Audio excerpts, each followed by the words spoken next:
I'm going to take you back to 1958. I was a 7-year-old boy, and we moved into town. Now, the house wasn't any great shakes, but it was our first house. Dad and Mom had always rented before, but they had the opportunity to buy a house just around the corner from my grandparents. Well, times were hard, and Dad worked at the foundry, which didn't pay a whole lot, so we didn't exactly have steak and lobster every night. This was considered to be a good dinner. This was something that we looked forward to. We didn't have Jiffy Corn Muffin Mix or Randall Great Northern Beans. I think the Randall Company was actually in existence at the time, but Mom just bought a bag of navy beans and ham bone from the butcher at the local market. Yeah, we still had corner market. There was Writer's Market on the corner down there, and he butchered his own meat.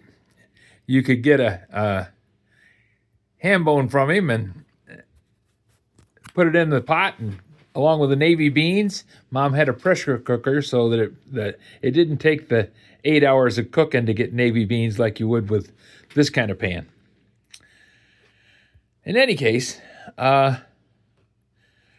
this was something that we would have, and I thought it was the greatest dinner in the world. It was absolutely wonderful.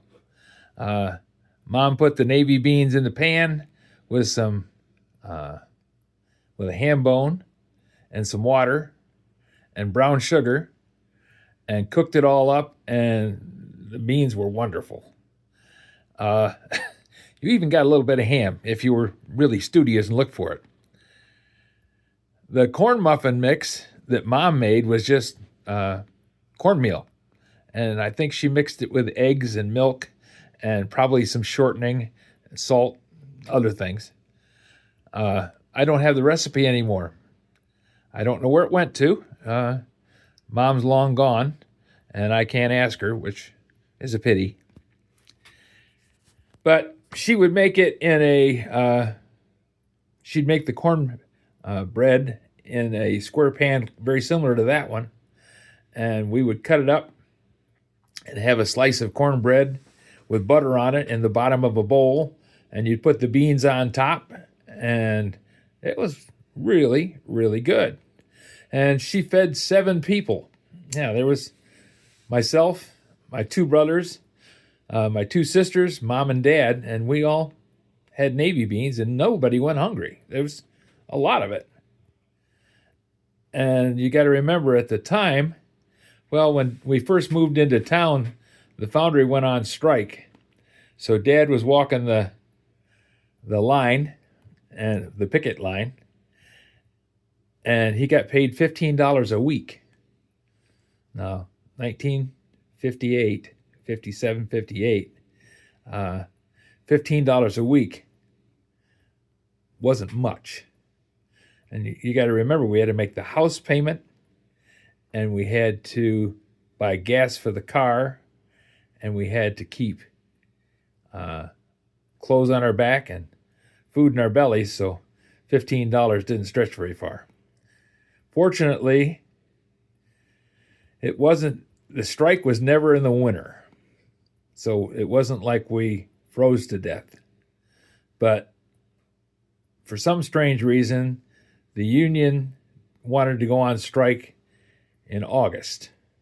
I don't know why the company ever agreed to that. They always wanted to have contract negotiations in August. August is the hottest month of the year. It's just brutal. And when you worked in a foundry, the pouring floor would get up around 140 degrees. You didn't go up there and stay. You walked up there, poured your iron, and you left. The guys who were shifting jackets and weights on the molds would put the jackets and weights on them. Then the guy would come up with a ladle and pour the iron in them, and it would get pushed across the aisle over to the shakeout. And they tried to stay away from that iron because it was 2,300 degrees. So by the time you had 140-degree room temperature, room temperature, and hot iron all around you, then in August, there was no place to get cool. It would be 100 degrees just outside. So going on strike, sitting around at the picket line, shooting the poop with your buddies, and they didn't drink beer on the picket line, but there was beer in the cars because a lot of the guys that worked there were single. They didn't have families. The family guys suffered. We never went through a strike without refinancing the house, refinancing the car, borrowing money from the bank. It was a dumb thing. The union would go on strike for a nickel an hour. Of course, they were getting paid. In the beginning, they were getting paid about $2 an hour. And by the time I started working at the foundry, top wages was about $4 an hour. But they would go on strike for a nickel, and they go back for 3 cents. 3 cents an hour. Yep, $1.20 a week.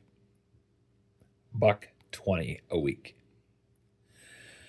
And they spent sometimes 2 months out on the line, and their family suffered. But we never did. Mom was creative. We had ham and beans and corn muffins. Pretty good deal. And it's amazing that I look back at that and think it was great times.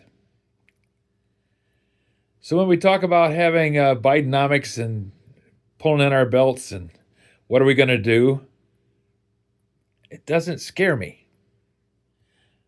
I know that I went through worse and can do it again. Won't like it.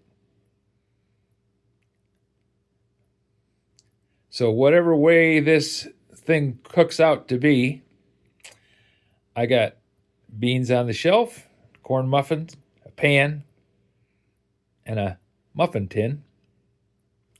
We're going to make it.